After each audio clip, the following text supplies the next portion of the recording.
Selama seminggu ini ada desas-desus bahwa angkatan bersenjata Ukraina telah menduduki sebidang tanah di distrik Dacha di tepi sungai Dnieper dan diduga dapat menjadi batu loncatan untuk serangan balasan mereka.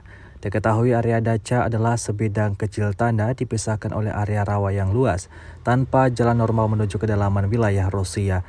Pengintaian angkatan bersenjata Ukraina dalam kelompok kecil telah mendarat di kapal di bagian tepi kiri ini selama beberapa bulan. Sekarang militer Rusia menyerangnya.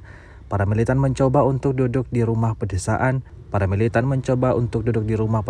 tetapi drone Rusia melihat mereka dan memperbaiki tembakan artileri.